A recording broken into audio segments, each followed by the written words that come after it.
Hello everyone, welcome to the channel again. इस video में हम लोग बात करेंगे जैसे कि आप लोग रेलवे का जो टीचर का अपडेट था, आप लोगों ने होप आप सबका हो गया होगा।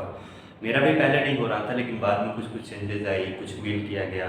जैसे मैं भी मेल किया था, मैं भी इस पे वीडियो पहले भी बना चुका था और उसमें भी रिक्वेस्ट किया था कि सारे लोग मेल करेंगे और कॉल करेंगे। और उसके बाद ना मतलब कुछ कुछ चेंजेस हुई।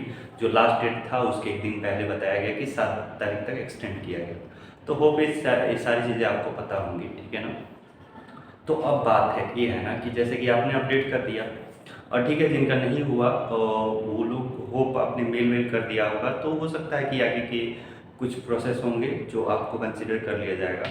अभी भी दिक्कत आ रही थी, जैसे कमेंट सेक्शन में पढ़ रहा था, ठीक है ना। तो अभी जैसे मैं जिनका भी मतलब एलिजिबल हो गया, जिन्होंने फाइनल सबमिट कर दिया है, बहुत सारे लोगों का कमेंट भी ये रहा था, सर आगे का क्या है कि मेरा रिजल्ट नहीं आया था और क्या दोबारा रिजल्ट आएगा, ये मतलब बहुत सारे क्वेश्चंस हैं। तो सारी चीज़ें हम लोग इसी वीडियो में बात करेंगे, ठीक है ना। देखिए, सबसे पहले आपने अपडेट कर दिया, ठीक है ना। कितना लोग पूछ रहे थे कि रिवाइज रिजल्ट, इसी के बारे में पहले बात कर लेते हैं। देखिए, यदि डाटा मांगा गया है ना, तो हो सकता है कि हाँ रिवाइज रिजल्ट आ जाए, क्योंकि अब मतलब बाद में मांग रहे हैं डाटा, तो उसमें से कितने लोग डिस्क्वालीफाइड भी होंगे, कितने लोग नॉट एलिजिबल भी शो कर रहे थे, जैसे कि मतलब ये सारी चीज़ें हैं।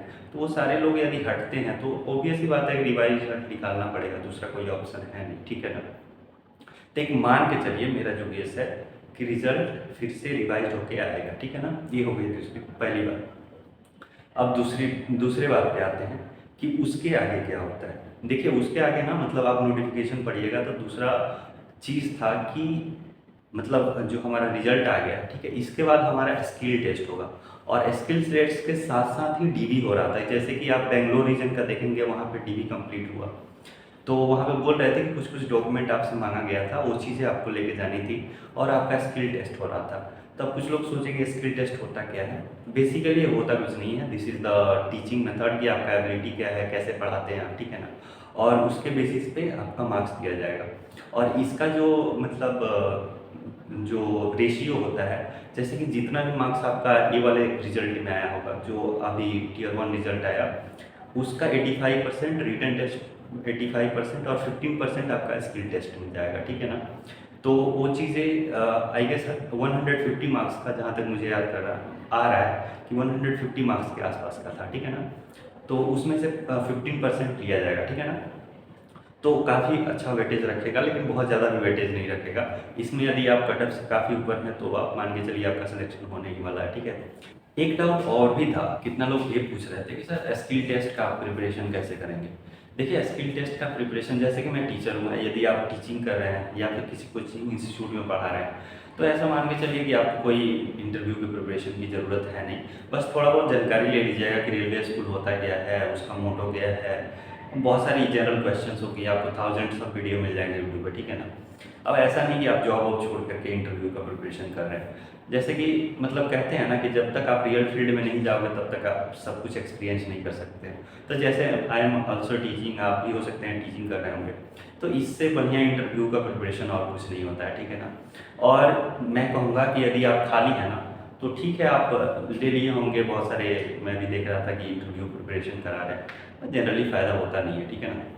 और मतलब यदि आप खाली होंगे, आपको बहुत ज़्यादा दिल्ली विल्ली जाने की ज़रूरत नहीं है। मैं कहूँगा कि 10-15 दिन तक यदि गांव में हैं या फिर शहर में हैं, आप ना एक ऐसा कीजिए कि आसपास में देखिए कोई कोचिंग इंस्टीट्यूट हो या फिर स्कूल हो, उनसे बात कीजिए कि सर 10-15 दिन आते हैं, थोड़ा पढ़ाते पढ़ाते हैं, पैसा वैसा मत दीजिएगा, कोई दिक्कत नहीं है, ठीक है ना। तो ऐसे भी हो जाएगा, आपका थोड़ा सा प्रिपरेशन हो जाएगा, थोड़ा कॉन्फिडेंस बूस्ट होगा, ठीक है ना। जैसे ये सारी चीज़ें हैं कि आपको करनी चाहिए, ना कि इंटरव्यू के क्वेश्चन के बारे में ये वो दिस दैट। देखिए, इंटरव्यू में होता है ना, आपका नॉलेज टेस्ट हो चुका रहता है। अब बात होती है कि आपको टीचिंग स्किल क्या है, आपके पास क्या, कैसे बच्चों से कनेक्ट करते हैं, कैसे आप अपनी बात को जाहिर करते हैं, कैसे आप एक्सप्रेस करते हैं, आपका वे ऑफ प्रेजेंटेशन क्या है, ये सारी चीज़ें। तो ये सारी चीज़ें 1-2 महीने में तो आने वाली चीज़ है नहीं, लेकिन आप रियल फील्ड में जाते हैं, ठीक है ना। मतलब आप क्लास में जाते हैं, आप बच्चों से डील करते हैं, तो एक समझिए कि जो एक रिफाइंड वे में होता है ना, आपकी जो रिफाइनिंग होगी, लाइक कि आपको जब पॉलिश किया जाएगा ना, तो आप चमकने लगोगे, ठीक है, एक अलग सा कॉन्फिडेंस आएगा। जैसे मैं भी खुद को अपने आप को देखता हूँ कि जब मैं एक्चुअली मैं एनसीईआरटी से पढ़ा हूँ, तो एनसीईआरटी में वहाँ पे जब निकला तो मतलब उस वक्त का कॉन्फिडेंस, अभी टीचिंग करने के बाद मेरा लगभग 1.5 साल हो रहा है पढ़ाते हुए, ठीक है ना। तो अभी का कॉन्फिडेंस ज़मीन आसमान का फ़र्क है, ठीक है ना। तो आप देखिए, यदि ज्वाइन कर लिए हैं तो अच्छी बात है, नहीं ज्वाइन किए हैं तो 10-15 दिन के लिए जाओ यार, क्लास व्लास में पढ़ाओ थोड़ा। यदि गांव में हो तो बच्चों का हेल्प करो। ऐसे 10 बच्चों को बैठा लिया, पढ़ा रहे हैं, इससे बढ़िया बात और क्या हो सकती है। तो ये चीज़ हो गया।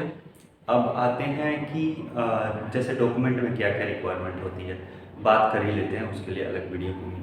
देखिए मतलब डॉक्यूमेंट में क्या है ना कि बाकी डॉक्यूमेंट तो आगे पीछे होते रहता है, ठीक है, लेकिन जो डिग्री जो होता है ना, दैट इज़ वेरी इसेंशियल। यदि आपके पास नहीं है, ले आओ यूनिवर्सिटी से, ठीक है ना। जाओ वहाँ से, जो भी हो प्रोविजनल हो, आपको ओरिजिनल मिल जाए, लेके आ जाओ, ठीक है ना। अब क्योंकि मान लीजिए ये चीज़ आपसे एलिजिबल नॉट एलिजिबल का डाटा ले लिया गया है, ये हालांकि चीज़ ये बहुत पहले ही हो जाने वाली थी। जैसे कि मैं पिछले वीडियो में बताया था कि मुझे कॉल आया था, मेरे लैंग्वेज मतलब प्रोफिशिएंसी एंड मेरे क्वालिफिकेशन के बारे में पूछा जा रहा था। मैं शॉर्ट लिस्टेड हूँ एक्चुअली, ठीक है ना। तो ये चीज़ मतलब रिजल्ट अब आ जाना चाहिए था, लेकिन कुछ कुछ इशू हुआ है इनको, जिसकी वजह से ये लोग अभी जो पोर्टल था उसको खोले थे, ठीक है ना। तो ये चीज़ हो गया। तो आप ना मतलब आप जाइए, आप यूनिवर्सिटी से अपना कम से कम डिग्री अपना ज़रूर लेके आ जाइए, ठीक है ना। और बस यही है आगे का प्रोसेस, ज़्यादा चिंता नहीं करना है। कितना लोग ये भी करते हैं, सर मेरा नहीं हो पाया, नॉट एलिजिबल दिखा रहा था वो। तो एक काम कीजिए ना, कि जो आपका जो भी है ना, वहाँ पे हेल्पलाइन नंबर दिया, वहाँ पे करके भेजिए, देखिए क्या पता क्या रिप्लाई आता है। वेट कीजिए, थोड़ा सा कम्युनिकेट कीजिए, तब तो इशू सॉल्व होगा ना। तो इस वीडियो में बस इतना ही, मिलते हैं अगले वीडियो में। होप ये वीडियो आपको अच्छा लगा होगा।